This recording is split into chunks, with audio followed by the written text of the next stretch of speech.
Welcome to the Authentic Action Podcast, brought to you by Gal Media, FunFast Productions, and the Authentic Action School Online.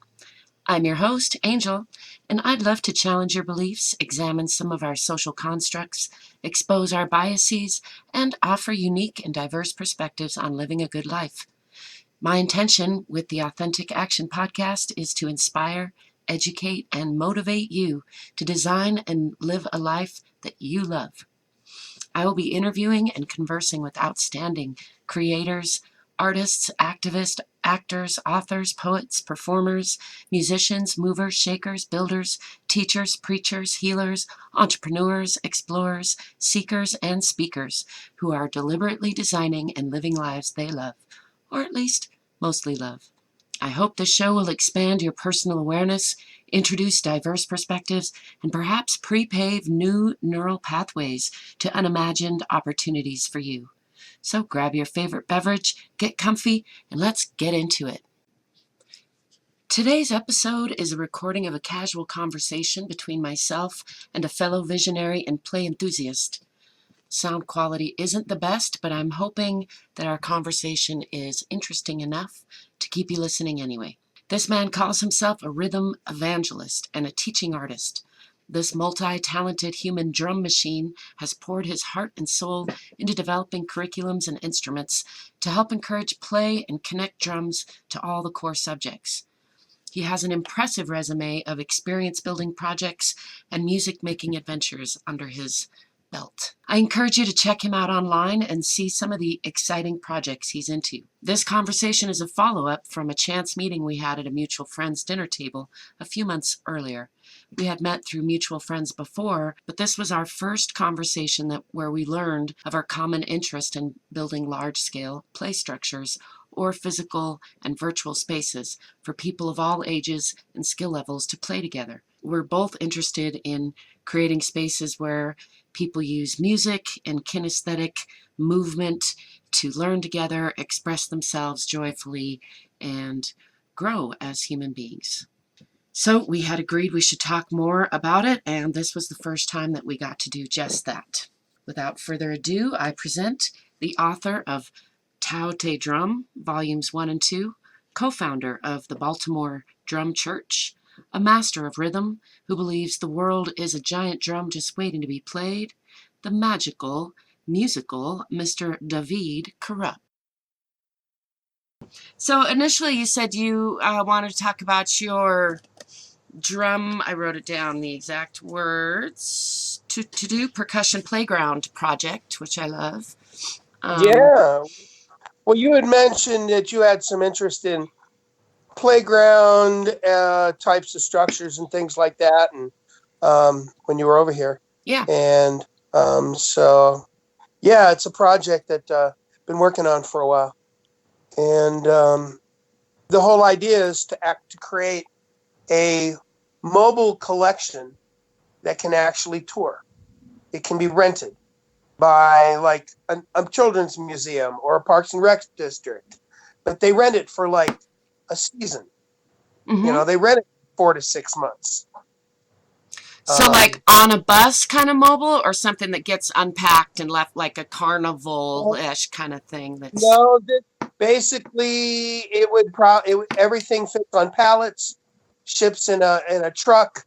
When it arrives, somebody from the playground collection, a tech person would meet the people that are going to be responsible for it, mm-hmm. and they assemble it over however many days it takes to assemble it. So anyway. So before my tech problems took us out, I was asking you, and you were starting to tell me about your Percussion Playground mobile project. Well, the idea here is to create a percussion collection that can live outdoors, which is designed so that it can be broken down, put onto pallets, put in a truck, mm-hmm. and shipped to another part of the country. Yeah. And that it be able to be rentable. That way it can pay for itself. and perhaps compensate some of the people or all of the people that helped make it happen, or create other projects, collateral projects that can, create opportunity. And hey, I'm all for that, Mm-hmm. especially if it's creating interactive, play for kids. I'm all good for that. Yeah, so I noticed you had lots of projects out there, and is the Kids Drum one of your most recent ones, or is that something that's Well, been... Kids Drum, in a sense, is an umbrella name for a series or a collection of curriculum that's designed for kids, for Mm-hmm. schools. And Kids Drum are those programs that are designed primarily for early learners through elementary, Mm-hmm. and then Drum Fest is the umbrella for programming for middle school students, high school students, and beyond. Cool. So, and by program you mean like I'm a teaching artist. Yeah, I noticed that. I use music, rhythm, storytelling as a way to tie to core learning. Concepts called arts integration, Mm-hmm. where you use a variety of different art forms, but you're not using it to teach art, you're using it to teach other content. And Cool. by doing that, they improve, not only do they improve their cognitive skills, but they're also working on fine and gross motor skills, because they're making things, they're building things, designing things, or if they're for doing Japanese paper theater, kamishibai, well then they're writing stories and then storyboarding them and then turning them into actual kamishibai cards and learning how to perform them for others. Yeah, I got a whole bunch of shit that I've been working on for a long time, and this is just the next chapter, the next set of stuff to do. Mm-hmm. Sounds pretty awesome. And the idea, one of the big ideas here is accessibility. So whether you're in a chair, whether you can see or not, whether you can hear or not, everyone gets a Willy Wonka. Mm-hmm. Everyone gets to have. I started this stuff in '94, and so I've been doing this kind of stuff since then. Mm-hmm. Started it here in Albuquerque, working with Kevin Kinane, who's he stayed here when I left. You know Kevin? Yeah, I do. He's cool. pretty awesome percussionist as well. Yeah. He is a pretty awesome percussionist. Mm-hmm. Absolutely brilliant. One of Glenn Velez's students. Cool. Studied frame drums with Glenn Velez. Then he came out here in the '90s, and we started this little duo called Street Drumming, mm-hmm. and used to do open mic and World Beat Wednesdays at EJ's. Nice. Did that for 3 years, and did the World Beat Wednesdays. We did that for over a year. Kevin and I. Sounds like but then fun. I moved on to Vegas when I got married to Paris. Of course, then it was convenient to be in Vegas when we got divorced too. Yeah, that was a trip, but it got me on the road doing the work myself. So I had to be responsible for everything, and that was quite a learning curve, and it was just the kick in the pants I needed. Cool. And so I've been building all of this curriculum forever since then. And it's, it doesn't do any good just sitting in my hard drive. It needs to get out there and be used by other people. I agree. The Percussion Playground it's what got me hired by Port Discovery in Baltimore. When I moved there, I brought with me what I called my World Rhythm Drum Circus, which is a big drum exhibit. And I asked when I lived there if I could field trial it at the museum. Mm-hmm. No charge. And I was there. And I was there for 3 weeks, and I had 3,500 kids come through my circus. Nice. In 3 weeks. It blew them away so much, they offered me a job, and I worked there full time for 11 years. And when I left, I left them with an indoor collection called the Percussion Garden. And it's made up of 7 different installations, 10 different musical instruments. Sorry, 6 different installations, 10 musical instruments. And each instrument has a video screen with American Sign Language, English captioning. There's a blind square navigation system at the apex of the space that the exhibit is held in. But next to each video screen, just below it, is a Braille panel that has all the directions in Braille. And so there's a tag, a digital tag that communicates with the receiver. And so then through an app, that would be through a Bluetooth and an app on your phone, a blind person could navigate to all the instruments based upon a compass star and their current orientation in the exhibit space. Wow. Yeah. So now I want to do that outdoors so that it could go into a park, or it could go into a mall, or it could go into a museum or outside, because it's designed to be an outdoor collection. Yeah, and I guess one question that comes to mind off the cuff is, do you see it as a mobile installation because it's cost prohibitive to repeat in different places, or is it important for it to be temporary for a reason? Or well, in order to get permanent installations, it's nice to have units that can go out and serve as models and demonstrators, and also as inspiration. Sure. To inspire other creation from other people. You want the whole planet to be turned on by this.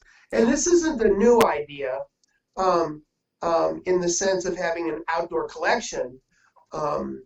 My take on it that makes it uniquely mine will have to do with all the interactive technologies that I want to integrate into the collection. That includes everything from solar, shelter, creating shade, by creating shade also creates projection surfaces.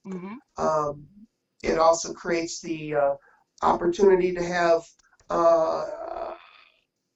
other kinds of lights or sound speakers and things like that installed in various places that are all contained within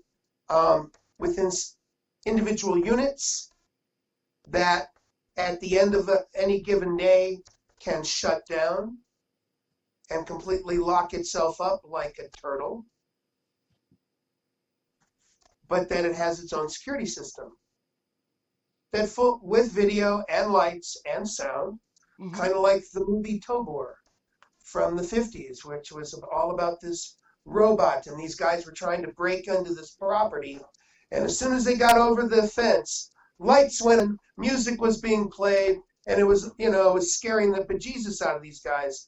I, on the other hand, think a nice, soothing voice informing whoever's attempting to mess with the gear that the local constabulary has already been contacted. You've already been photographed and video documented.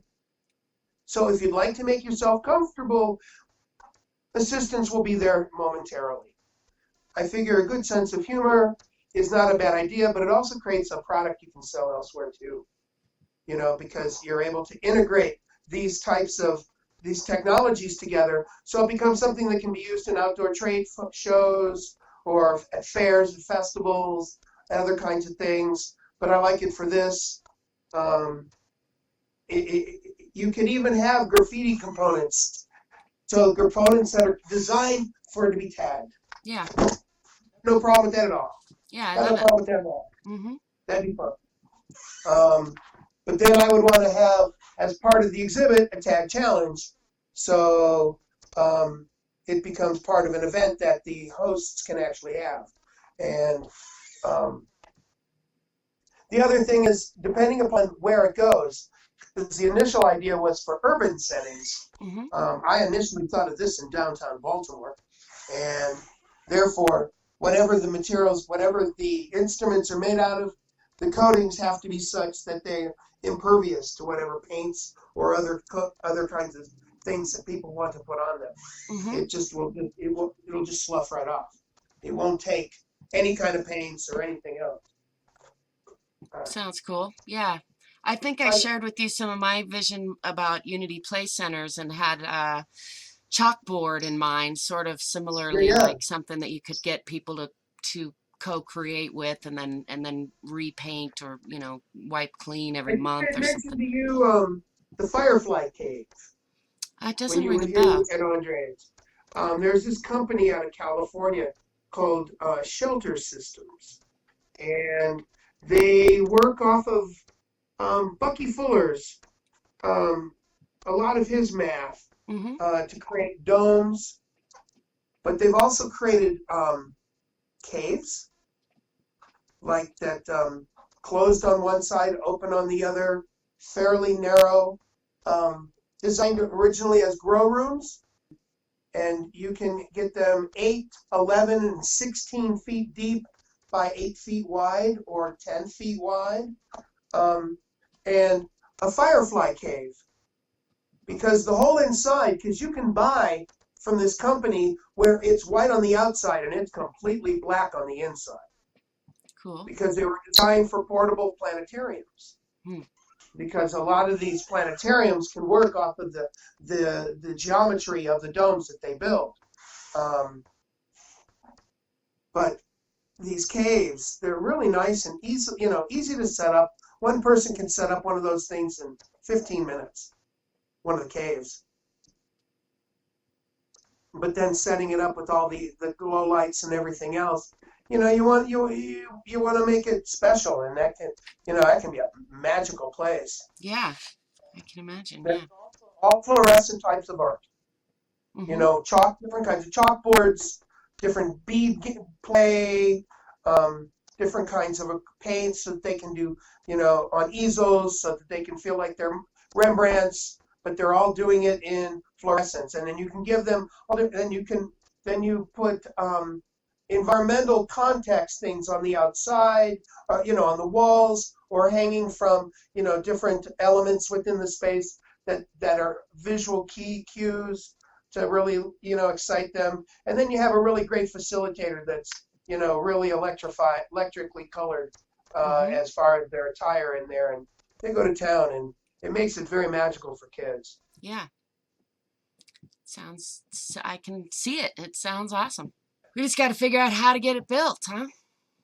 Well, I did the proposal for Port Discovery to do a static one where we were converting an existing space underneath a balcony that was currently used for storage, but it could be retasked so that it could be used for storage during the week, and then on the weekends, all the elements that are being stored are going to be pulled out of the room anyway to be used in that space, because that's all the percussion garden stuff. Mm-hmm. So the percussion garden's set up, and then you turn it into a firefly cave, and I had it all costed out and everything. I could share that with you. Are they still working on the proposal, or did they give you an answer? Or? No, they went another route. They just got done celebrating their 20th anniversary, and they raised 20 mil to re-image the whole museum. Mm-hmm. So they just went a whole other route. Right. Yeah. So tell me more about the sound. I wanted to call it Sound Garden, but you called it something else. Sound Garden is absolutely right on. There's a guy in Germany that, God, I forget his last name. Michael is his first name, and I forget his last name, who's done quite a number of outdoor pieces. He basically has a mobile percussion museum. Cool. And he rents out a warehouse 6 months out of the year in different cities around Germany, and he'll go and see his collection. and that's how he makes his living. The other Cool. And 6 then, months of the year, he's building new stuff and working on commission projects and things like that. mm-hmm. Sounds fun. But the instruments that I have, he has nothing like. But a number of the instruments, but I have been inspired. A number of my designs were inspired by things he's done, where I've then taken them to different directions, which is okay by me. Yeah. I imagine any of us could take some basic ideas of drumming and different, I don't know, I think about tubes or, having seen Blue Man Yeah. Group, those kind of cool things. But any of Well, the us could, tubulums. Yeah, I want to do a couple of tubulums. I've been imagining a tubulum arbor in which wide enough that you could have two wheelchairs passing each other in the middle and still have enough space on either side of them for people to be standing or in a wheelchair playing at stations. mm-hmm. And the roof of the arbor are the tubes. Cool. So it would basically look from the side, it would basically look like vinage, 3-inch diameter vinage Mm-hmm. and 2-inch. And then when it goes across the top, it just makes for beautiful sun shading and all different spaces for the tubes to come out for you to play, and you're going to get all these sounds all around you. You'll be on one side of the arbor, and somebody will be playing on the other side of the arbor, but where the tube comes out is above you, perhaps. I don't know. It still needs to be worked out, but it's definitely a concept that I'm working on. Very cool. Yeah, and you have to excuse me. I have a head cold, and it's driving me crazy. I've been sneezing, and my mustache needs a trim, and it's been itching my nose quite a bit today too. I had one of those not too long ago. I can relate. Can empathize. Which, a cold or a mustache?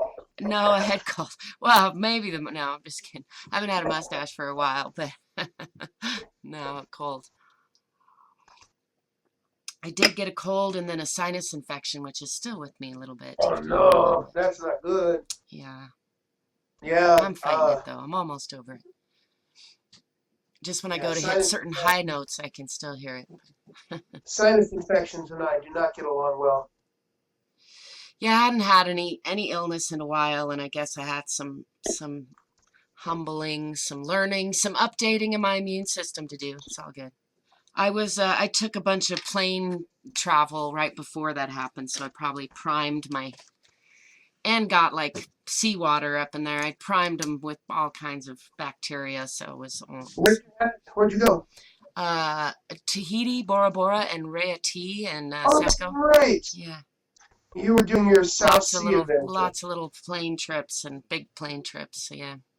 That must have been fun as heck. It was. It was pretty exciting. Pretty cool adventure. I was thinking while I was there, like, what could I do? What could I build in the way of my Unity play building ideas? And I think thinking about what I want to build and what you want to build, it really still, I love your idea of a portable, demonstration unit that can make some money and then be a precursor for more permanent installations. And I think plenty of people are willing to let me build, or willing to let you build, I'm sure, on their property, but it's a matter of making something that would sustain itself and make sense with the community and have some kind of tie-in and buy-in, the way I see it. So, and I think that could happen anywhere. The way to get a buy-in is if you're working with a community and they're part of the building process. Right. Yeah. That way they develop a greater sense of ownership. Mm-hmm. Also, and as part of sustainability is you always have to have a maintenance plan. How do you fix things? Mm-hmm. And what would you do for a monthly maintenance check? Yeah. So that you're checking to make sure that everything that our possible fail points are inspected on a regular basis and documented. Mm-hmm. And that if repair is needed, the people are capable of doing that. And in an educational process, working with a group of people to build such a collection that would be permanent for them, or mobile so that if it was meant only for 3 seasons and they would store it for a winter because they get really bad winters and no one's going to play it in the winter time, that's possible. Mm-hmm. But so it would be reasonable for a host community that had a collection like that they were fully capable of being able to take care of all of that. Yeah. So I Include think, the monthly maintenance and the whole bit. yeah. And you teach them that. So I And think I then, shared with you some of my vision, which was similar to yours, but attached to these community centers, basically these giant sculptural buildings, which could sell tacos and have indoor conferences and things, and then the tails could have some indoor. I'd love to see people sharing, making music in different places of these centers, and then maybe able to record it, maybe put it in a virtual reality, or at least in some kind of way that could be then shared online, if they, you could choose to share it or not share it depending on what you made. But so my initial vision was for these 2 dragons surrounding an outdoor sound play, potential stage area with, again, I'd love to see 50 or 500 of them, and each of them varying depending on the community that's building them and where they're built, but ultimately have that educational system merging with a local and a global community system that's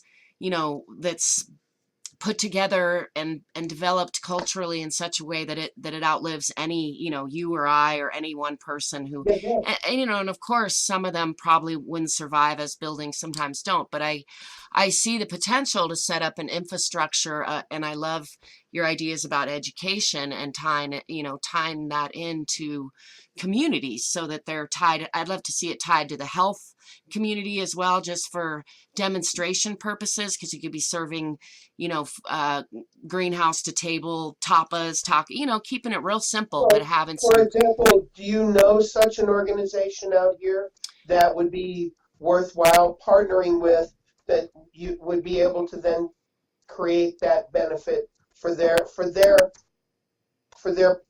public? Yeah, that's a great question. Any thoughts on that?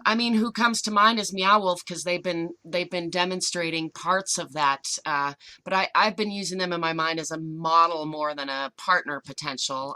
But I would, they're and I could be wrong, but I had a really hard time being able to get into them, and it was weird.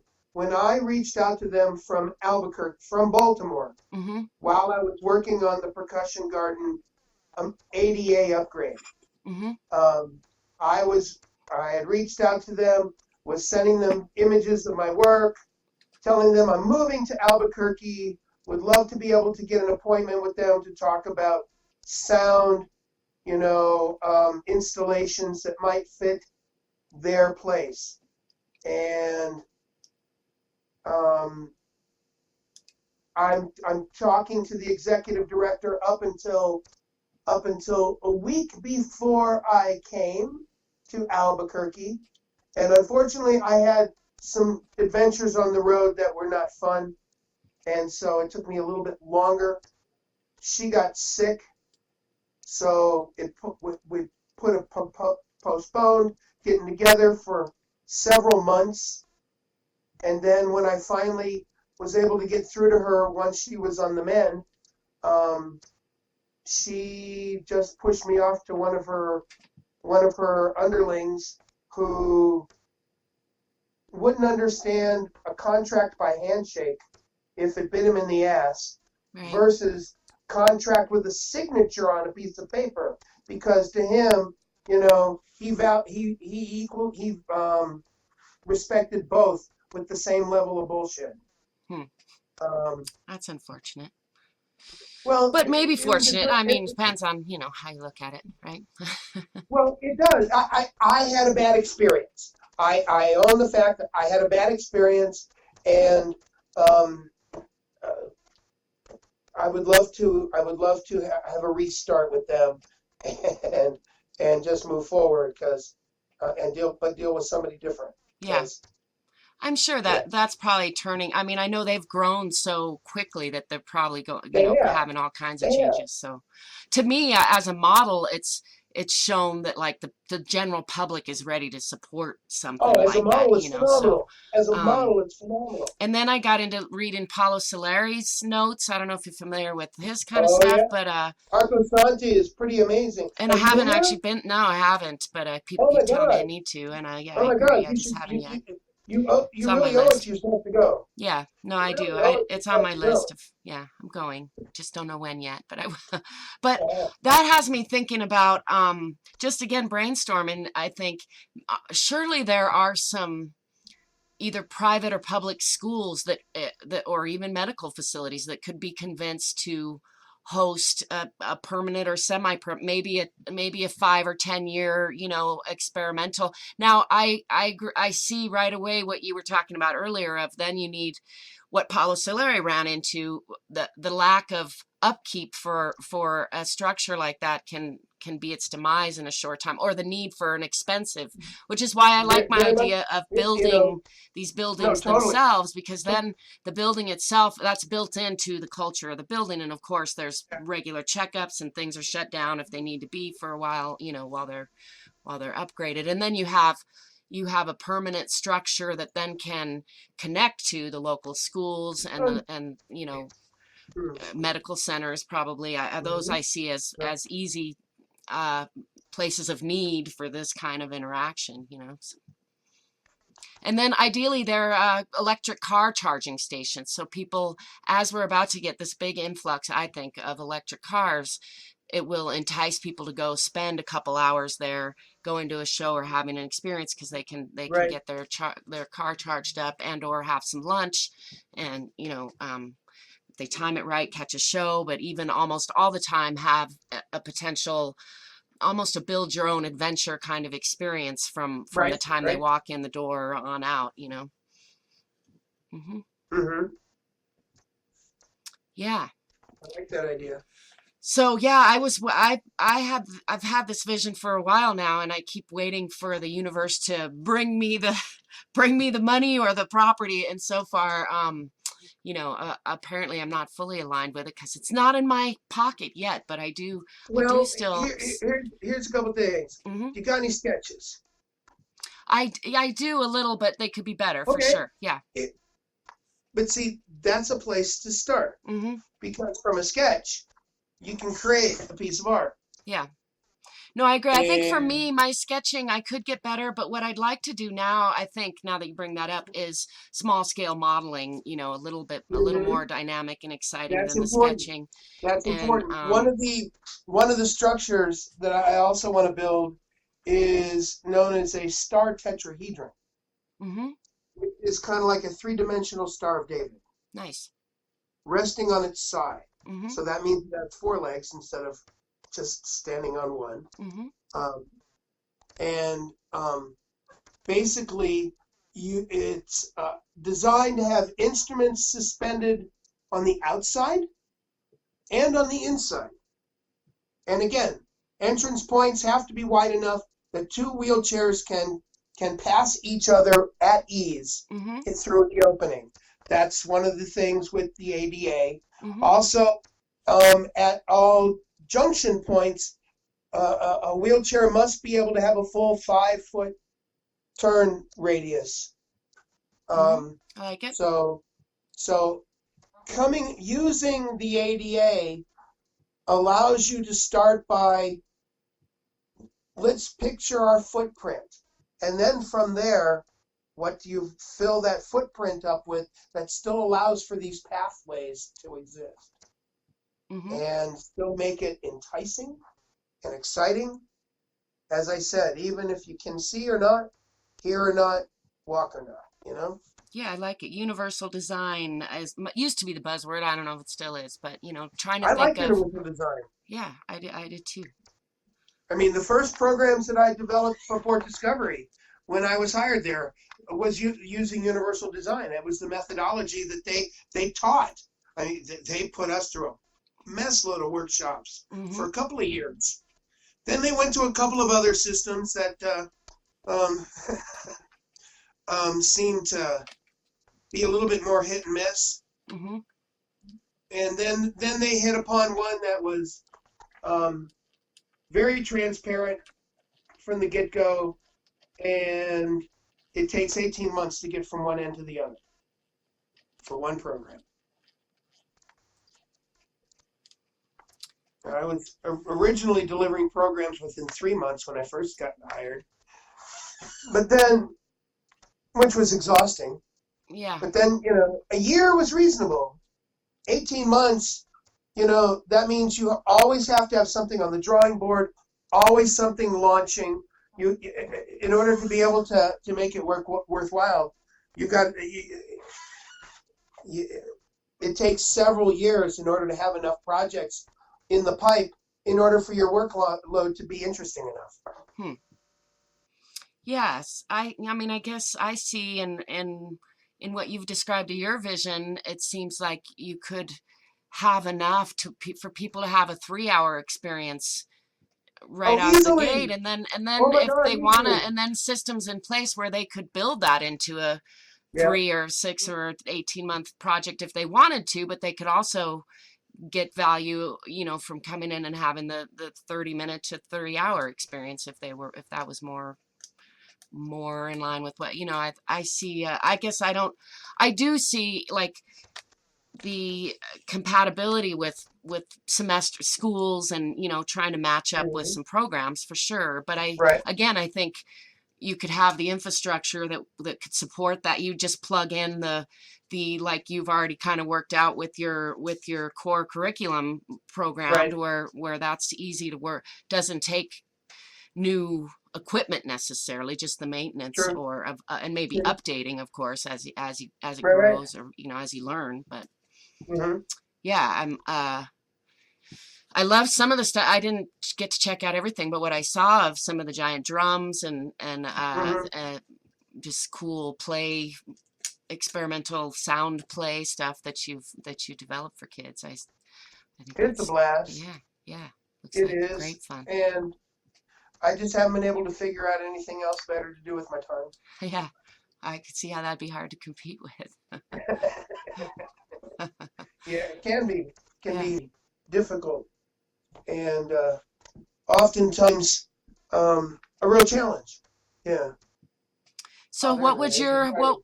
what if you had to sum up your hope for the future for moving this forward in a in 1 to 3 points, what would that be? I'm sorry, say that again? If you could get like 1 to 3 wishes, I guess, of where how this could unfold, where it could, what you would need for it to unfold the way you want it to unfold, or where you see it heading, or where you hope it's heading next. Well, where I see a team needs to be put together of key people from different areas Mm-hmm. of industry, education, museum science, whatever, solar, a team of Mm-hmm. people that can see the vision that I have, and are willing to offer their 2 cents to be a part of the development process, and from there developing the whole thing all the way to kicking it off. Because something like this is too important for it to just be me, because I don't have all the resources to make it happen. Mm-hmm. But I know people from different fields that if I can bring them together and see, and they get hooked to my passion of what I'm seeing here, then I foresee this thing being able to fly. Because it really does need a village to be able to raise the necessary resources to make this happen. Mm-hmm. If we're talking accessibility, then we need to have somebody like Gallaudet University or some other major institution that deals with the deaf as a part of the process. As well as a major institution that's invested in vision. Yeah. as well as the people that are working on such things as like Blank Square, which is an actual product. You can purchase it. Mm-hmm.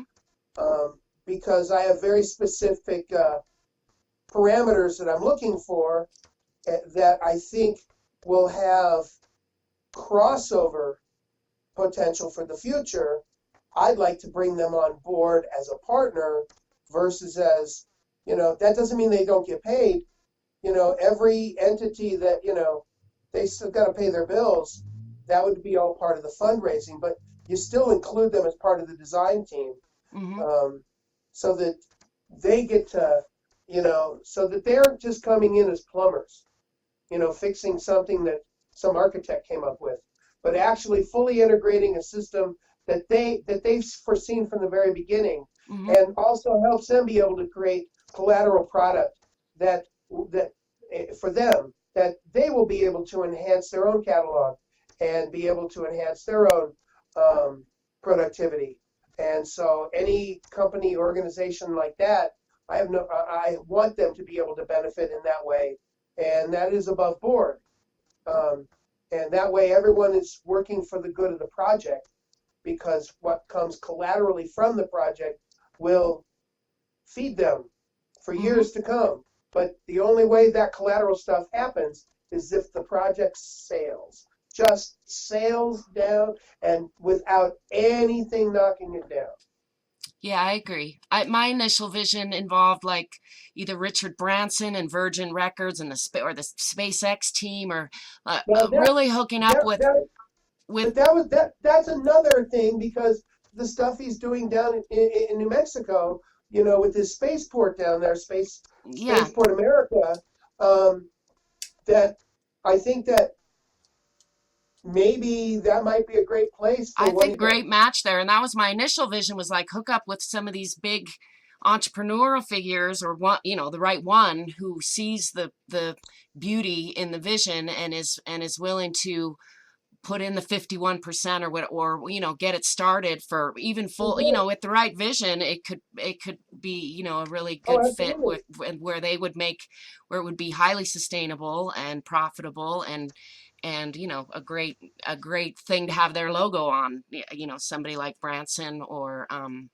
Elon Musk even, or who knows. I thought somebody with an incentive to connect to the music part, or the alternative energy part, or all of the above. I listen to a It would be podcast called. worthwhile to check out their PR package about the facilities. Mm-hmm. Um, See if they have a company like that has to have a special events Mm-hmm. department, not just coordinator, but a department.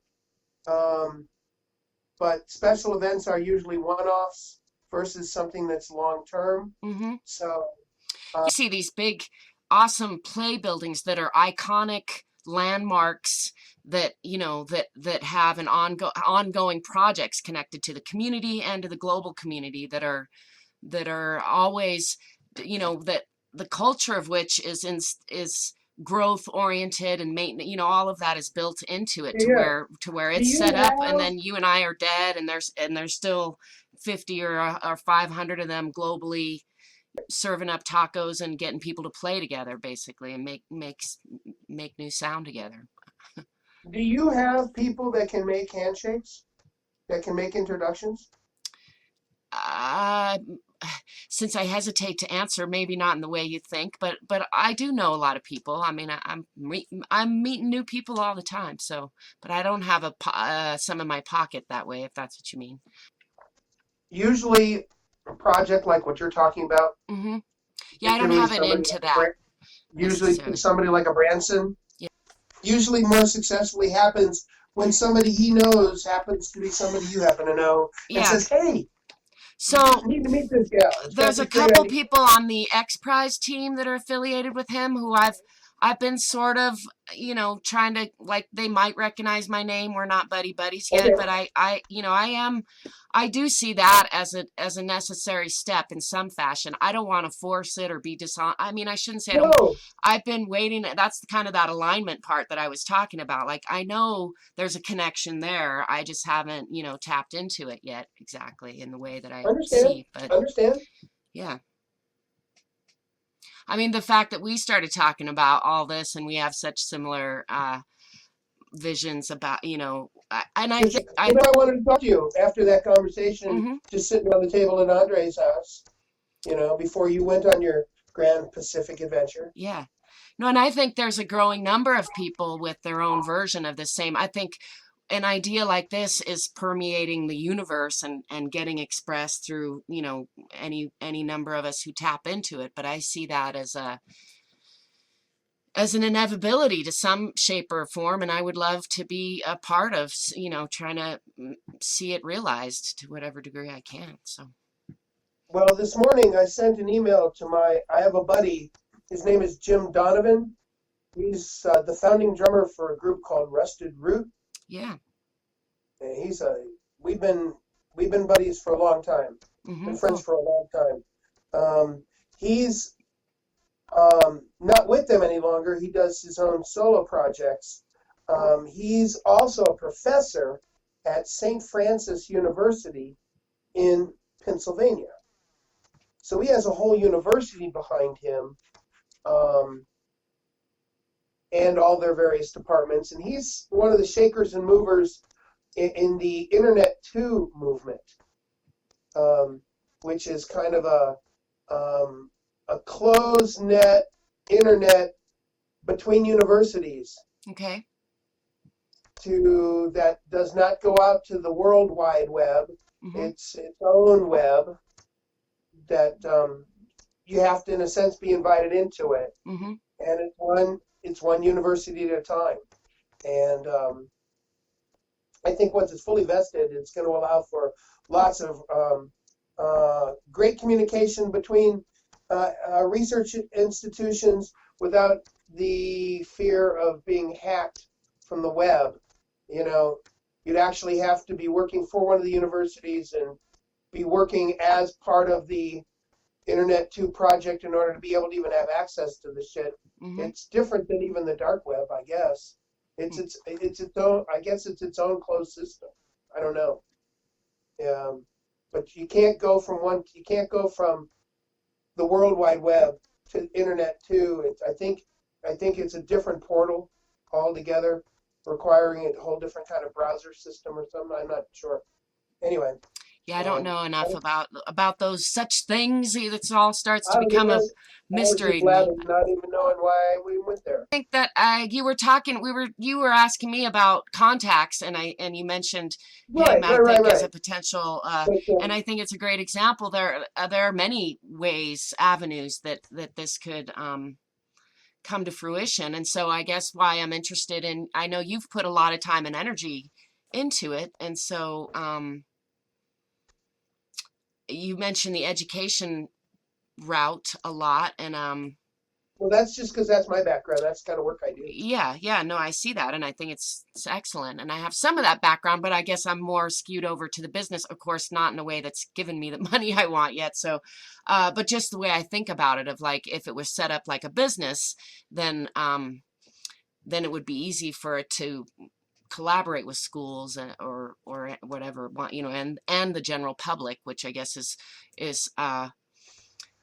the vision that I had was really to try to be accessible to various, to not have to interface with institutions locally and globally, but not be under the umbrella of any of them, so, to allow some element of freedom, especially on a global level. I know I've eaten up Yeah. quite a bit of your time. I guess it's already No, no, almost no, 8 o'clock. no, So no. I got plenty of time. cool. Well, so are you still kind of waiting for to hook up with the right educational institution? Is that your main thought for moving forward with No, your right now, vision? I'm working on there's a teacher at a school here in town who does computer graphics, and I talked with him when I was doing some substituting at his school about him perhaps helping with some drawings. Mm-hmm. And so I was going to get up with him to try to get some drawings. Mm-hmm. And I was going to start putting out these feelers to several different folks that I'm wanting to pull into being part of a team. Mm-hmm. Jim Donovan, as I said, the guy from Rusted Root and Mm-hmm. St. Francis University, guy by the name of John Fitzgerald, he's the director of recreational drumming for Remo. Nice. And I've known him for a long time, and I want all the drums to have Remo heads. Mm-hmm. They deal with synthetic heads, and since we're also looking at effects and things like that, it would be nice if Remo was a part of that, and just, if they got some collateral, profit off of that from there, hey, it's not my fault. Right. Actually, it will be my fault, and I will go, yay, thank you very much. And, not as if it'll make me $1 million or anything like that, but if I can make this thing sustainable to take care of me for as long as I need to be able to take care of me, then that's all I care about. Mm-hmm. The rest, because I never really started working full time until I was in my 40s. Before that, it was going from school district to school district to school district, because that was the only work I got. But I did it very well, and I did it, to the point of 700 elementary, middle, and high schools that I did at least an assembly program in, and over 70 residencies where I was at a school for at least a week or more. So, and that's about 25 years of work, and unfortunately, that's all piecemeal work, and you don't make any real retirement off of that. So if a project like this could help feed me for a while, I will not object. Mm-hmm. But I think it's important that it also feed it. But here's a big thing for me is that it has to be able to feed others as well. Mm-hmm. It has to be able to feed others as well. That way it's sustainable. Because if it can only feed one, then that's not sustainable. Because then it can only feed that one as long as that one's capable of doing the work. And then it's done. Yeah. It needs to be able to live past me. Therefore, it needs to be able to sustain many other people in different ways. Doesn't mean it's going to make them rich. But if it's one piece of a pie of other products or collateral things that can be created, hey, I'm all for it. And it doesn't even have to be the first thing that gets created. If another idea pops up that's has more magical legs at the time, let's create it and make it happen. Yeah. It's like your business, you're a business person, I'm a creative person. I've been needing a business person to help me with this shit forever and a day. That kind of stuff. Mm-hmm. It's putting the right kind of team together that have the balanced skill sets to pull the whole thing together. Because I'm tired of just dreaming about it. Mm-hmm. I want to make this thing happen. So how do you feel about public, like crowdfunding or public owners, like making it a public company and getting, 100,000 people to put in $10, for example, or something like that to get the first one built? I don't have a problem with that, as long as it is fully thought through. Mm-hmm. So that when the campaigns begin, every I has been dotted, every T's been crossed, and there are no surprises. Mm-hmm. Meaning, I understand the full scope of consequences. Yeah. Because it's got to be fully thought through. That's an idea. I mean, I haven't fully thought it through, but I have thought about it a fair amount in that, and like you said, the next, you'd need, of course, drawings and small scale models and, and ideally even a mobile model. Video, CGI video that, the images stuff is doable. Drawings, and then you create a video of it and with action to it and with sound and all that stuff. And it No, and I becomes a think if marketing done tool. correctly, you could give people an incentive, especially for lower investment. And maybe then some people want to come in with higher Oh, investment. true. But I think you And could and do and I've something thought that's about that. that's real I easy, or thought like about. free coffee for life at any, I mean, there's a number of ways you could entice people to where they're pretty low risk to invest, and then yeah, have a deadline. And the thing is, as long as your vision was completely drawn out, and you had even, all the numbers for at least say in 2 years drawn out, then even if it took 3 years, which hopefully it wouldn't, but I still think there'd be a good chance of being able to see, get the key is knowing what you do need and getting all of that, so that then once you start building it, it's built start to finish and operational, to me. Like in some of these campaigns that I've seen before, where if your contribution is X number of dollars, you'll get this premium gift, Right. or you'll get this product at this discounted rate. Yeah. Or you get a And tile with your name on it in the walkway, or there's any number of totally, ways to go. a whole bunch of different things. Hmm. Um, the only thing I don't want is someone's logos over stuff. Right.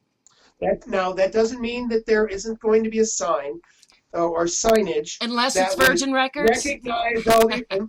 Hey, now I'm if just saying. SpaceX wants to There are build some whole thing, some people I'd be like, yeah, SpaceX everywhere. right.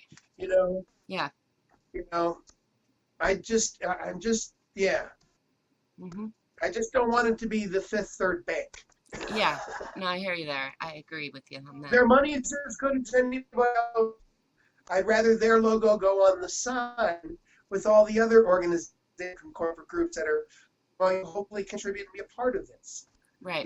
One of the things that I learned from my years of working in children's museums is I got really bored with all these damn exhibits, these traveling exhibits that were coming into the museum.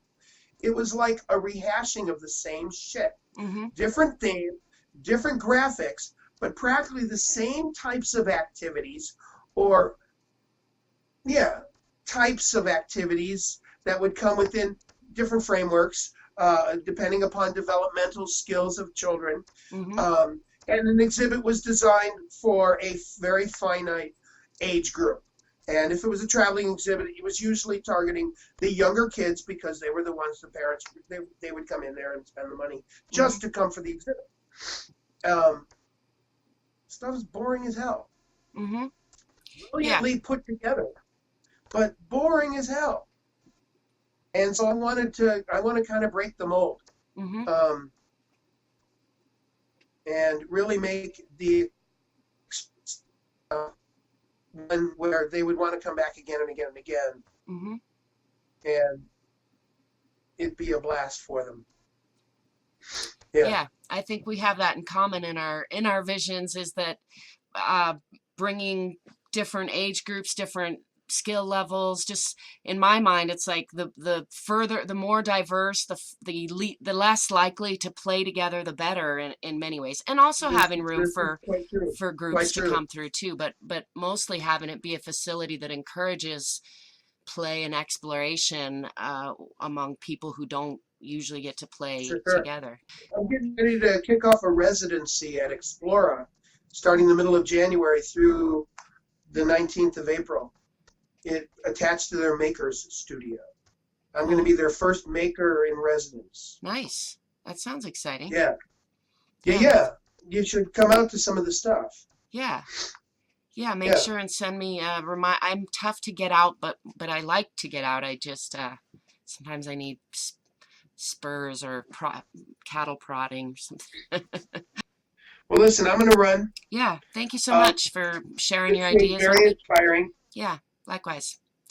I'm going to do a little editing and try to make up a podcast piece out of this, please. if that's still cool Send with you. me a link. It was a fun conversation. Yeah, likewise. I agree. So thank you, and too many more. Yeah. Many, many more. Cool. Good to see you, my friend. Cool. You Happy too. holiday season to you. You too, and have a great evening. Talk to you soon. Thank you. Bye-bye. Bye. All right, that's a wrap on episode 2 of Angel's Authentic Action Podcast. I appreciate your attention, and I welcome your questions, comments, and suggestions. I hope you'll check out Daveed's work and get in touch with him or me if you have any leads or ideas about how to move forward with his Percussion Playground Project, or if you're interested in any of the other things that he or I are doing. You can find him through Facebook and through his website at www.daveeddrums.com. That's DAVEEDRUMS.com. And you can also find out more about me and the Authentic Action School on most social media platforms, or you can find my website at galily.com or www.angellily.com. That's with 4 L's, ANGELLILLY.com.